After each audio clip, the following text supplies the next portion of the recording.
Alright guys, we're back with another installation of Father and Son Flying, and today this video is actually going to pick up where we left off on the last video, which was where I was having some motor ESC issues, and I kind of did a demonstration on how to take the motor off of the Apprentice from E-Flite. I have the stock motor here still, and I did go a step further, and I took the liberty of disconnecting the old ESC already too. It's the 30 amp one that comes with it. I did upgrade to the E-Flite Power 25, and it's a nice little piece of hardware there. Carries a nice little price tag with it too. But along with doing that, I also had to upgrade the ESC to the 60 amp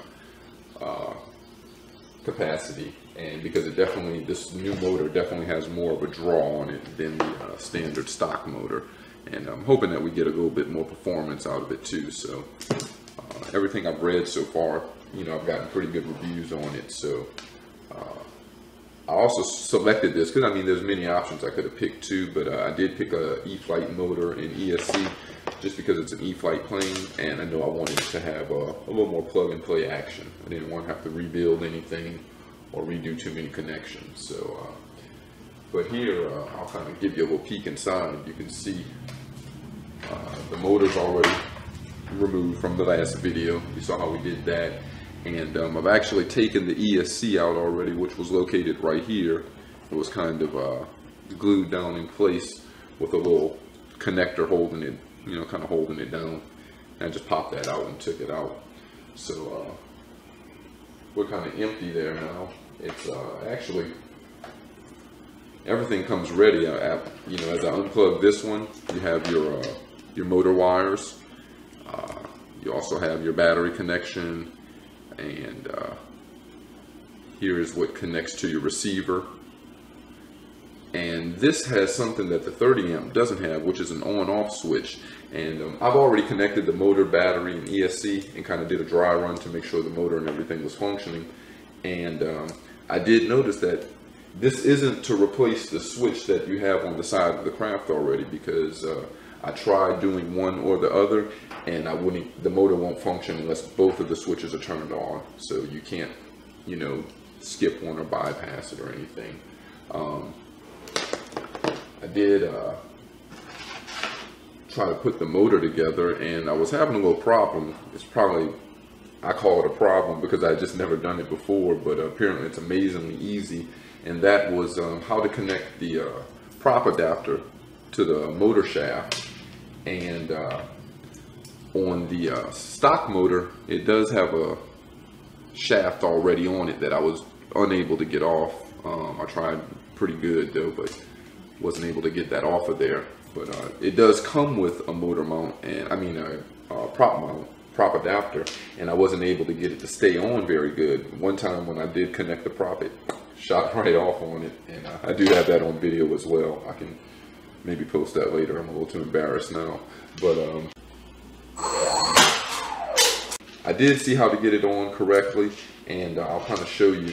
Also, I'll show you what comes with it. You do get an assortment of hardware here, some screws and some gold connectors and things like that. But if you are putting this right onto another E-Flite plane, then you won't have any use for these at the moment. I mean, always keep them. I always hold on to everything. But at the moment, for this project, you won't need that. You have everything already ready to go. It comes with the motor. This motor mount is actually the one from the plane. I just took it off of this stock motor and switched it over to this one because it'll go right on just the same. And it comes with the motor and then these three pieces, which make up the prop adapter. And you actually just take this, you slide it down onto the shaft of the motor. This goes on top. Your prop now goes down to this, and then you put this on top of it.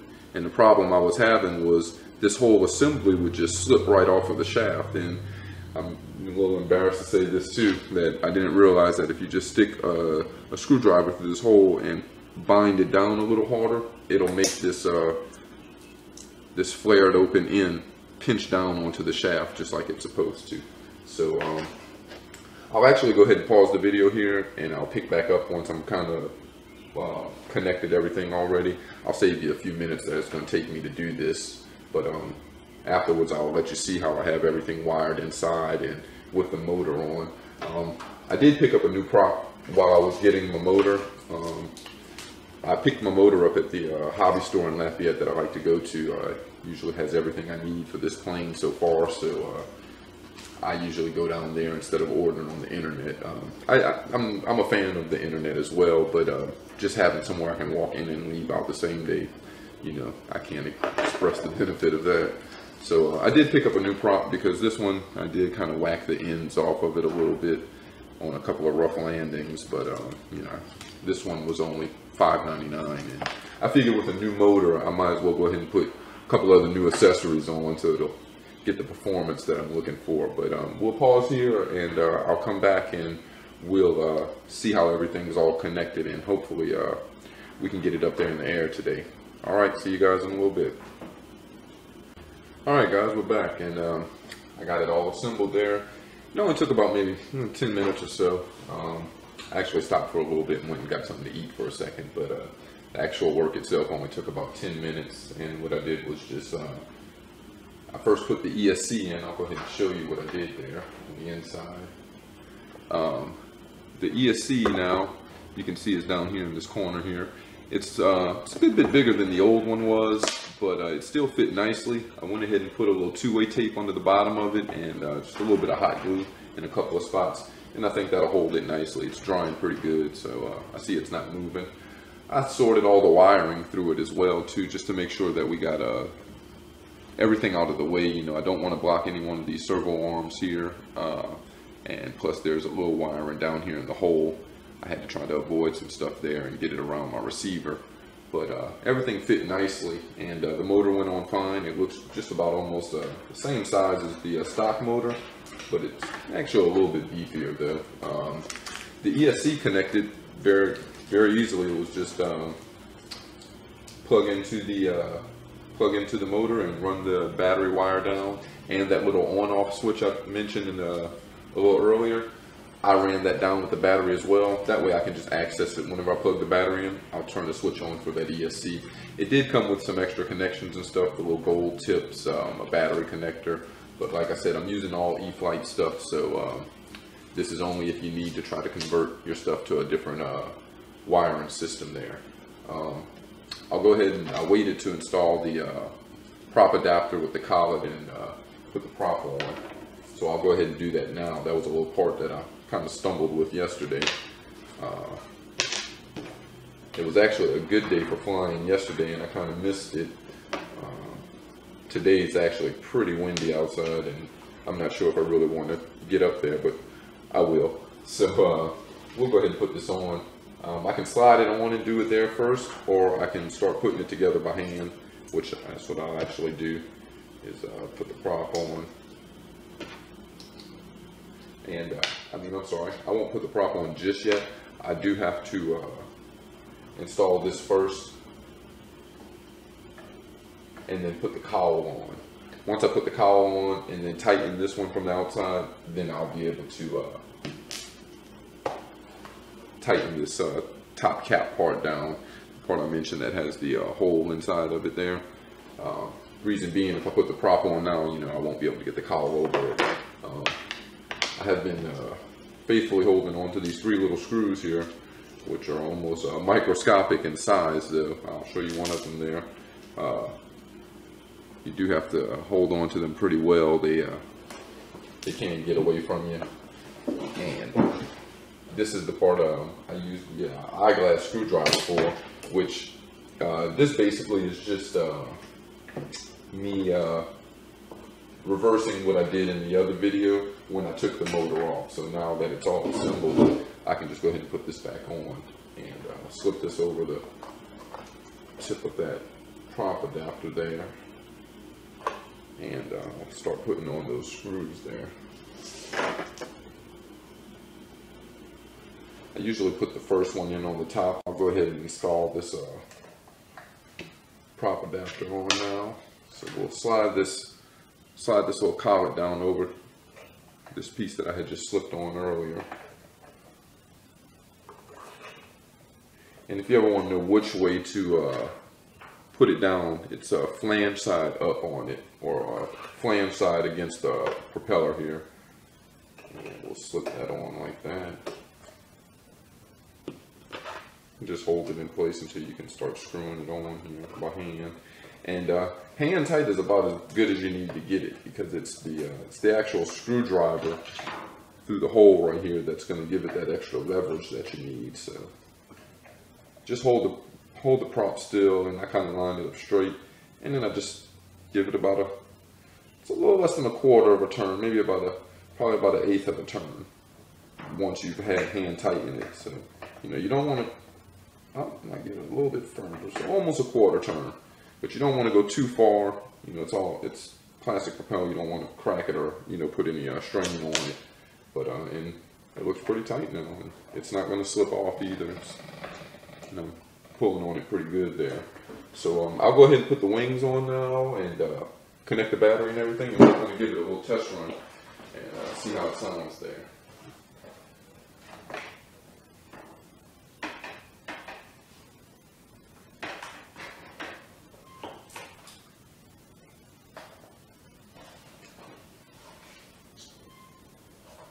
And to put the wings on, I'm just connecting those two servo connectors, and that's pretty much it. I'll put the rubber bands down on it. If everything fits in there real nicely, so yeah, I think this is going to be real good. I also did pick up some new rubber bands in anticipation of the new motor here. Figure, with the stress that those wings get on it, sometimes it's always good to, just refresh those rubber bands. No sense in using any of that too old or too stretched out. But and it's also good at this point. I always check the arms that the rubber bands connect to, the four arms on front and back sides of the wings, because from what I've read, those can get loose, or there was a problem with them being loose, and it was causing some, pretty serious damage to the planes, as you can imagine, because if one of those arms comes loose, that wing is just going to give. It'll probably flip right off. And I've seen a few times when I've been in the air and I'm doing some maneuvers or something, I've seen that wing just, flex pretty hard on it. And it's styrofoam, so it's you got to be careful with it though. But check those arms every time and make sure you got good rubber bands, and I think you'll be pretty good. I haven't had any troubles with it. But I also do check even after a tough landing. I make sure I check them really good though, because you never know what you'll loosen up on a rough landing there. So got the wings on. I'll go ahead and flip it over and put my battery in. I know my battery's got enough juice in it right now to do a little testing and start it up, but I'll actually charge it all the way back up before I put it in the air, because it's been a couple of days since I actually had it charged. But I'll also put it on the multimeter too and see what kind of amperage. And that's a different motor sound there from the last one, but I'd expect that, the ESC sound coming from the new ESC and new motor there. Turn on that other switch as well.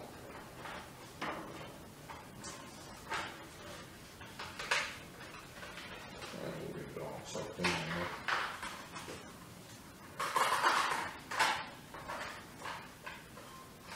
And it's good to make sure you strap this in really good. This battery is, pretty heavy battery. It's a nice size one. So I've had one time when my battery door came open, but I usually strap it in pretty good, so I didn't have a problem with it coming out or anything. But I did immediately bring it in for a landing.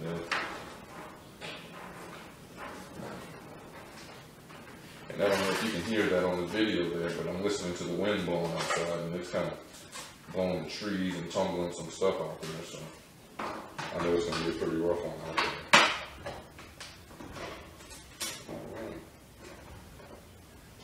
And I'll grab my transmitter over here and turn it on.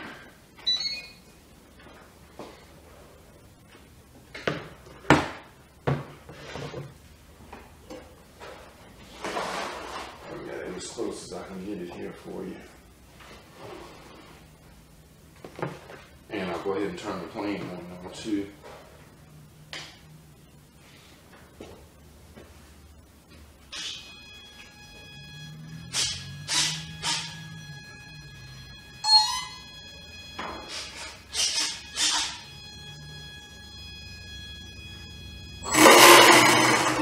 A little too close to the trash can there, so let's go ahead and set it up like this.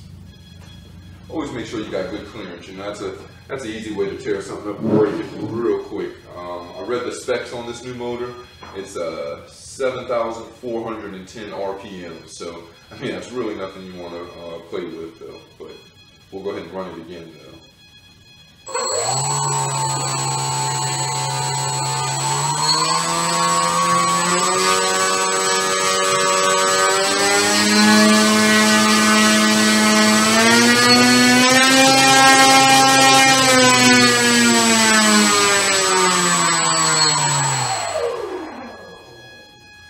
And she sounds real good. That's a lot more aggressive sound than the stock motor was.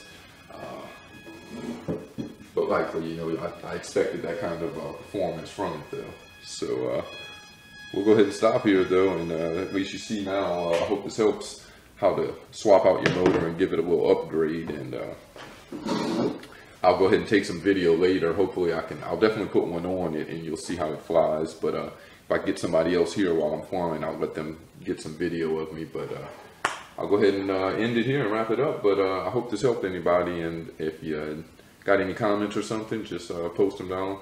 And happy flying, guys.